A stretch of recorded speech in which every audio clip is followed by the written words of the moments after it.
out! That's what parents are telling school boards all across the country as they rise up against left-wing wokeness being shoved down their kids' throats. But wait until you see what's happening in Dearborn, Michigan. It's reaching a whole new level. We're going to see for ourselves what went down in their latest school board meeting, and stick with me to the very end of this video and we'll find out why it promises to ultimately destroy the Democratic Party and change our nation like we never imagined.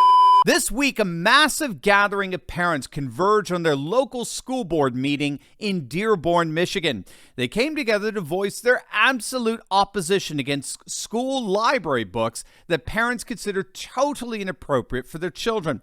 The books at issue involve explicit LGBT content that parents believe are pornographic and have absolutely no place in local schools that they support with both their children and their tax dollars. Now, what made this protest especially unique is that this wasn't merely a group of concerned conservative Christians who were often the first to raise fears about books with LGBT content.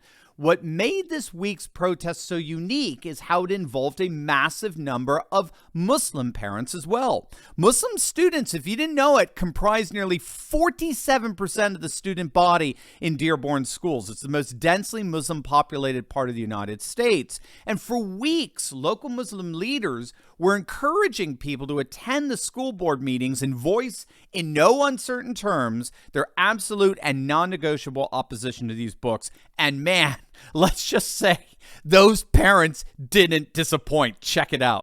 No, I am, as board president, I have the right to set the time limits. You have the right to sit there and tell us we can't talk. Roxanne, just continue, Roxanne. Okay. Just continue.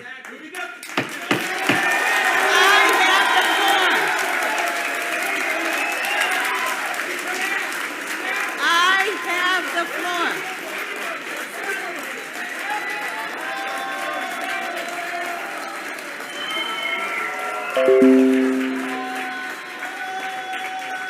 Everyone will be treated fairly.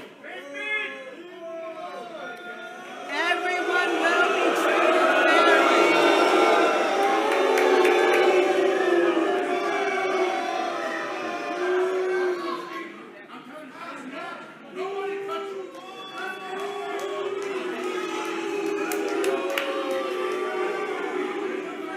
As you can see, parents don't take too kindly to being scolded by a school board that they see as the problem. And then the board tried to get rid of some of the parents, saying that it was a fire hazard to have so many packed in the room. Obviously, the parents weren't going to be receiving that. And then when the board threatened to suspend the hearings, well, let's just say these parents heard enough.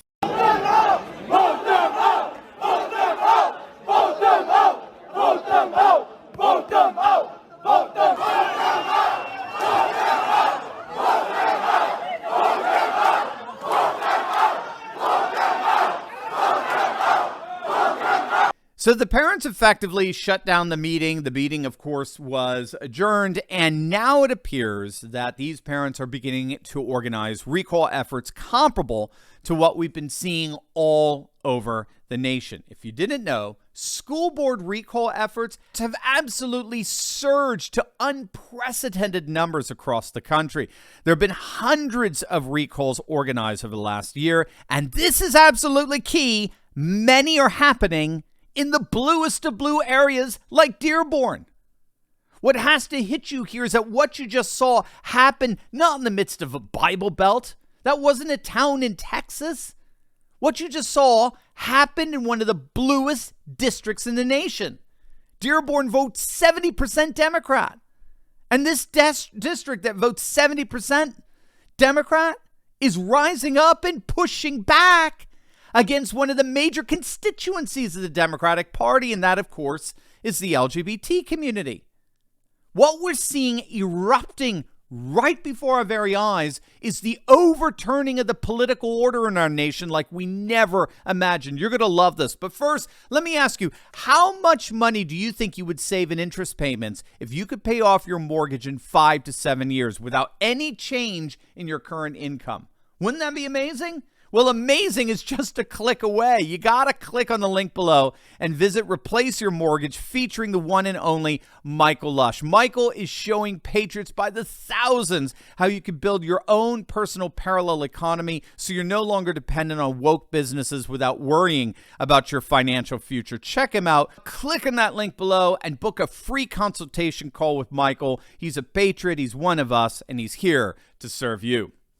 Now, one of the recurring questions that I get over and over again is, how on earth does the woke left support both LGBT communities and Islam and Muslims, since they seem to be so polar opposites? How is it possible for leftists to be both for LGBT rights on the one hand and then run around and constantly advocate on behalf of a global religion and its members who are perhaps the single most staunch opponents of those rights on the other? I mean, think of the Taliban, or just how the Middle East in general, or Northern Africa, how they still punish homosexuality, often by death. So how on earth can liberals be for what appears most obviously to be two fundamentally opposed groups? That's a great observation. And of course, the short, well, like long-term answers, they can't. Not in the long term. Thinking longitudinally, they can't. It's impossible. Now, the woke left doesn't recognize that. They're too blinded by their cultural Marxist ideology. Cultural Marxism deliberately attempts to bifurcate Western society into two groups of people: a victimizer group and a victim group, an oppressor group and an oppressed group. The oppressor group is assumed to be monolithic. So in our case, that oppressor group is white, male, Christian. Okay. The oppressed group is a coalition of minorities who together ultimately create a majority of minorities, as it were, a majority of the aggrieved, whose ultimate goal is to overthrow the majority in terms of gaining ultimate political power. So in the short term, this is the answers to why left-wing liberals try to embrace both LGBT rights on the one hand and special treatment and favored status for Muslims on the other. In the ideology of the cultural Marxist, both the LGBT community and the Muslim community are the recipients historically of repression and discrimination in the West. So the cultural Marxist ends up embracing two fundamentally different communities built on fundamentally different moral systems and commitments. So what then happens when they eventually achieve political power? What happens to that coalition? Well, we're finding out, aren't we? And by the way, we take care of each other. You know, our good friends over at Goldco are here to help you protect your savings in the midst of all this economic insanity with the timeless values of gold and silver. They are patriots just like us, and they're here to help you guard and save your assets. Make sure to click on the link below and see how you can get upwards of $10,000 in free silver if you open up an account with them. They're one of us, gang, and they're absolutely amazing. All right, so what happens when two antithetical communities begin to assume political power? You know, I don't need to tell you, but I'll say it. In a word, they unravel. They don't just clash. This is very important. One wins and the other loses. And by the way, I don't need to tell you who's going to be the one that wins. The numbers speak for themselves. Here in Dearborn, we're actually seeing the end result of what happens to the Democratic Party when it comes to power with one of the more morally conservative communities in the nation. What are we seeing happen in Dearborn? Conservative Muslims are teaming up with conservative Christians to crush woke school boards.